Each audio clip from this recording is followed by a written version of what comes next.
Impak dan momen inertia, kekekalan energi. Beberapa contoh pada kekekalan momentum menunjukkan terjadinya benturan. Benturan atau tabrakan ini disebut dengan impak, misal pada saat body charge atau collision antara dua sepak bola atau rugby. Ada benturan yang diusahakan terjadi secara kuat dan keras, tetapi ada pula yang sebaliknya harus halus, mulus, lembut. Misalnya pada saat kita menangkap bola softball yang datang dengan cepat, pergerakan tangan digerakkan fleksi dorsal. Saat kita menahan bola sepak, kaki harus dikendurkan. Semuanya menunjukkan suatu impak. Impak ini tidak lain adalah adanya gaya dorong yang harus kita lawan. Bentuk tulang dan konstruksi kerangka manusia telah dipersiapkan untuk menghadapi impak yang besar dan kadangkala tidak dapat dihindari. Misalnya tusa tulang belakang, kolumna vertebrata yang melengkung. Bentuk yang melengkung memperbesar elastisitas. Yang kedua, penerapan teknik gerak dalam melawan gaya atau impak. Gaya yang berupa impak ini besarnya ada yang sedang-sedang saja, ada yang cukup besar, bahkan ada yang terlalu besar untuk ditahan. Oleh karena itu, untuk impak yang besar perlu gaya yang tersebut dikurangi dengan jalan meredam, menghisap atau memecahkan, dan salah satunya adalah teknik absorpsi gaya. Absorpsi gaya atau absorption of force merupakan suatu teknik gerak untuk meredam gaya. Kemudian yang ketiga, prinsip absorpsi gaya pada saat menangkap bola. Teknik menangkap bola atau softball atau basket, mula-mula tangan dijulurkan agak jauh di depan dada. Begitu bola menyentuh tangan atau glove, tangan kita tarik mendekat ke badan. Bola yang bergerak mempunyai momentum sebesar mc konsep mv sama dengan k T, menyatakan momentum yang datang diterima dengan impuls yang besar. Yang kemudian meredam bola di sini dapat juga dijelaskan dengan kekekalan energi. Yang selanjutnya, prinsip memecah jatuh. Seseorang yang dibanting atau terjatuh saat jatuh melakukan teknik memecah jatuh. Tujuan melanisnya ialah agar supaya perkenaan saat impak diusahakan sebesar-besarnya atau seluas-luasnya. Saat jatuh, tangan memukul lantai. Seluruh bagian tubuhnya jatuh bersamaan sehingga luas permukaannya besar. Badan yang jatuh mempunyai TKG. Dan selanjutnya, prinsip absorpsi gaya pada gaya mendarat dan mengeper. Saat kita mendarat dari suatu ketinggian, misalnya mendarat dari lompat kuda, ada tenaga kerja gerak sebesar 1/2 mv kuadrat 2. Lutut yang ditekuk melawan TKG tersebut bekerja secara dinamis negatif. Artinya, otot ekstensor dari lutut memanjang saat melawan beban. Kalau perpanjangan otot itu sama dengan D, maka 1/2 mv kuadrat 2 sama dengan G kali D. Makin dalam lutut ditekuk, makin besar D. Kalau D makin besar, berarti G makin kecil. Sama halnya dengan sepatu yang diciptakan khusus untuk senam aerobik pada saat high impact. Elastisitas pada saat lapisan dasar sepatu menciptakan absorpsi gaya sehingga mengurangi pengaruh impaknya. Yang kemudian macam-macam impak.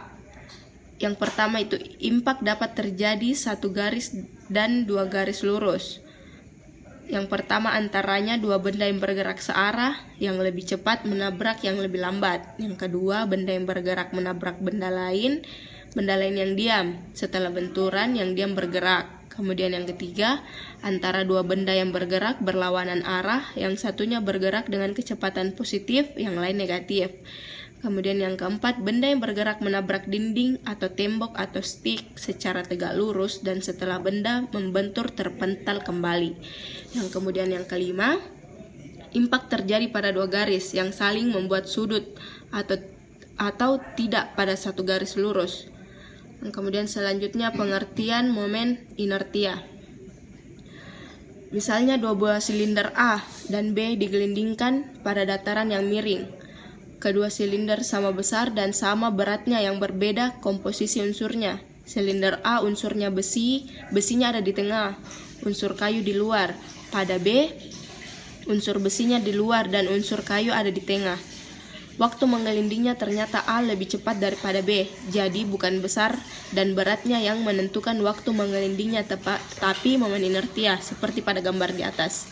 Dan kemudian gambar selanjutnya di bawah ini adalah massa dari benda, posisi dari massa terhadap poros putarnya. J sama dengan M kali R kuadrat 2, J sama dengan momentum inertia. Pada gerakan salto menunjukkan bahwa sikap-sikap tertentu yaitu A salto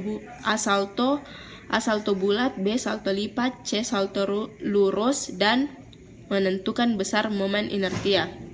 Yang kemudian selanjutnya kekekalan momentum sudut. Sama halnya dengan momentum pada gerak linear. Bila sebuah benda bergerak memutar atau rotasi, akan terjadi momentum sudut yang besarnya didapatkan dari rumus sebagai berikut.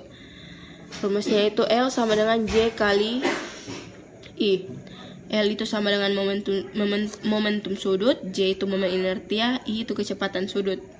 Kalau pada saat suatu sistem terjadi momentum sudut, maka momentum sudut tersebut besarnya tetap sama berdasarkan kekekalan momentum sudut. Maka bila mula-mula J kecil kemudian menjadi besar, maka kecepatan sudut menjadi semakin besar, atau bila J kecil maka kecepatan sudutnya itu besar.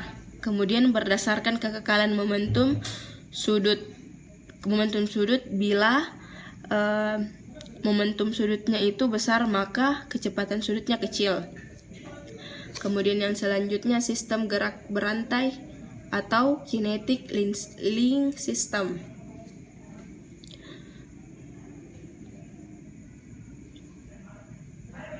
Kalau pada saat suatu sistem terjadi momentum sudut, maka momentum sudut dari sistem tersebut akan diteruskan pada segmen-segmen dari sistem tersebut.